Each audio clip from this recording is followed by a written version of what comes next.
नागौर जिले के रियाबड़ी उपखंड मुख्यालय पर राष्ट्रीय लोकतांत्रिक पार्टी की ओर से 3 जनवरी को सुबह 10 बजे से अनिश्चितकालीन धरना शुरू कर दिया गया है।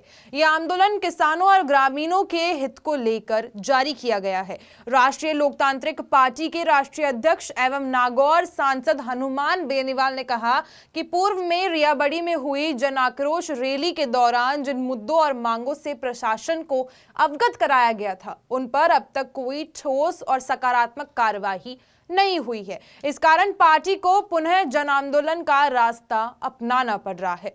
उन्होंने कहा कि ये धरना धीरे धीरे व्यापक रूप लेगा और आगामी दिनों में वे स्वयं भी धरने में शामिल होंगे।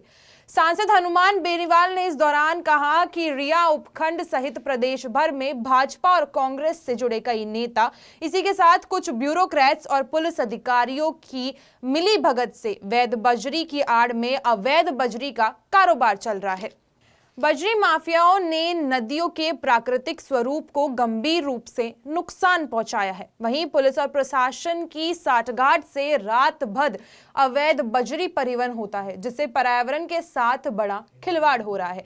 बेनीवाल ने कहा कि सरकार की उदासीनता के कारण बजरी माफियाओं के हौसले बुलंद है और बजरी के दाम आसमान छू रहे हैं। हालात ऐसे हो गए हैं कि आम आदमी के लिए घर बनाना तो दूर, घर की मरम्मत करानी भी मुश्किल हो जाएगा। वहीं बजरी के इस पूरे खेल में संस्थागत भ्रष्टाचार शामिल है।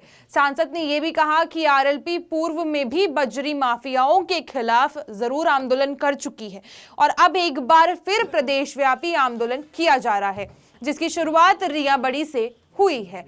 हनुमान बेनीवाल ने यह भी बताया कि मेड़ता पुष्कर तथा मेड़ता रास रेलवे लाइन परियोजना में अवापत की जा रही भूमि के बदले किसानों को बहुत कम मुआवजा दिया जा रहा है और सर्वे में भी भारी गड़बड़ियां की जांच की जा रही है। इन्हीं मुद्दों को लेकर इस धरने की शुरुआत की जा रही थी और अभी इस धरने में बजरी माफियाओं की मनमानी और अवैध गतिविधियों के विरुद्ध ठोस कार्रवाई की मांग की गई है। रेलवे लाइनों के लिए अधिग्रहित की जा रही भूमि के गलत सर्वे और इसी के साथ कम मुआवजे से प्रभावित किसानों को उनका पूरा हक दिलाने की मांग, मेड़ता क्षेत्र में अतिवृष्टि से प्रभावित गांवों का आपदा की श्रेणी में शामिल करवाने की मांग और इसी के अलावा विद्युत की हाई टेंशन लाइन के कार्य से प्रभावित किसानों को उचित और न्याय संगत मुआवजा दिलाने की मांग।